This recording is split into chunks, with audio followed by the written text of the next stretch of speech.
Raidījumu sāksim ar iespēju skatītājiem piedalīties konkursā un balvās iegūt gurķeņu eļļu un matu kopšanas līdzekli no DSD līnijas.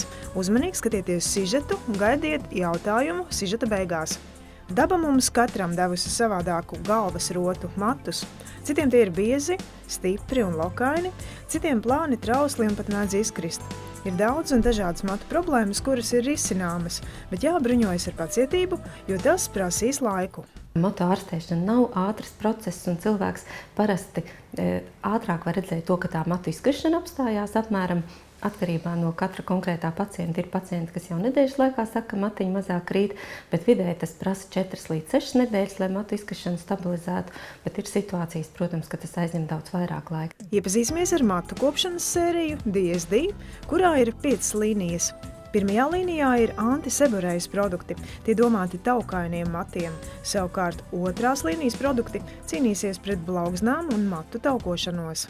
Savā praksē es ļoti bieži esmu ar šo losjoniņu tikusi galā ar diezgan izteiktām blaugsmu problēmām. Cilvēkiem, kam āda niedz, ir sarkana laukumi, lopīšanās, visu laiku uz pleciem paliek kaut kāds izkritušas blaugsniņas.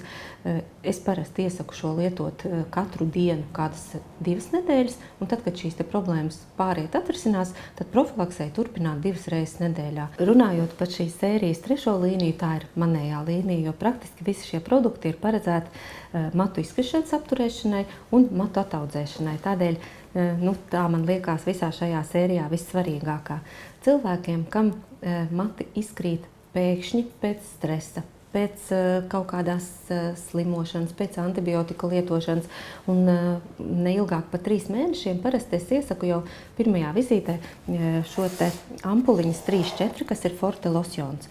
Viņam sastāvā ir aktīvas vielas, kas nostiprina telogēnu matu saknīti, tā kā ieankuro viņu vietā un neļauj izkrist pirms jaunais mats viņu atkal izstumj ārā, un arī aktīvas vielas, kas ļoti intensificē asinsritu. Un lietojot pusampuliņu dienā, es bieži vien dzirdu no pacientiem pēc nedēļas, tad, kad viņi atnāk jau pēc savām analīzēm atsauksmi, ka mati krīt ievērojami mazāk. 3. līnijā pieejami vēl losjoni matu augšanas stimulēšanai un veicināšanai, kā arī ēteriskās eļas un koncentrāts.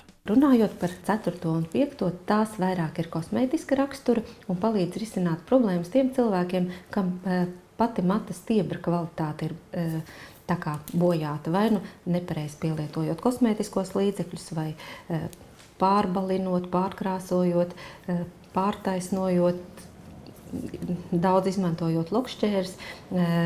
Tādās situācijās mats bieži vien kļūst trausls sakarā ar to, ka tās stiebras ir porains un zaudē keratīnu. Ikdienā lietojamo vai aptiekā nopērkamo līdzekļu klāsts pret matu izkrišanu bērniem ir salīdzinoši ierobežots.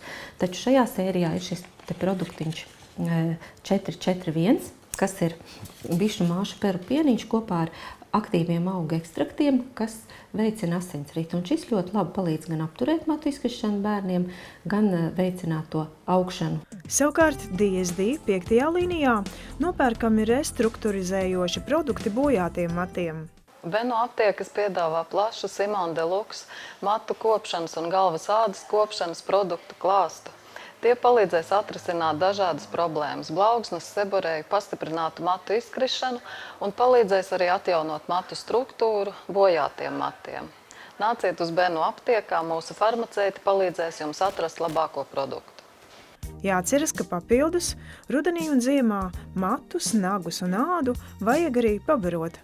Viens no maniem rudens favorītiem, protams, ir gurķenes eļļa, jo atkal ir aktualizējusies problēma, ka galvas āda paliek sausa, blauznaina, niezoša, un tas ir saistīts ar faktu, ka ārā ir diezgan krasas šīs temperatūras svārstības un pārsvarā tomēr ir diezgan vēss, un telpās mēs esam ieslēguši apsildi apkuri, un apkuras rezultātā gaisa telpā kļūst daudz sausāks un matiņam elektrizējoties, arī āda tiek vairāk kairināta un žūst. Un ādas reakcija klasiski tad Bieži vien cilvēkiem, kam ir tendence uz seborēisko dermatītu, rudeņos ir tāda, ka blaugsnes parādās, nieze un piesarkums un visādas diskomforta sajūtas. Savukārt gurķenes eļļa, viņi satur nepiesātinātās taukskābes, kas normalizē pašu tauku sebuma kvalitāti. Līdz ar to nonākot uz ādas, šis sebums gan labāk izpilda savas funkcijas, respektīvi pārklāja ādiņu, nodrošina normālu pH līmeni ādai, kondicionē matu un neļauj ādai pārkairināties. Līdz ar to tad, gurķenes eļļa tiem cilvēkiem, kuri jau zina, ka ir problēmas, var aktualizēties šajā periodā, būtu tas līdzeklis, ko pat bez ārsta tiešām ieteikumu var aptiekā paņemt un pa kapsuliņai vai pat pa 2 kapsulām dienā lietot. Uzmanību konkursa jautājumam. Kādas problēmas risināšanai paredzēta DSD 2. līnija? Atbildes sūtiet uz attēlā redzamo tālruņa numuru.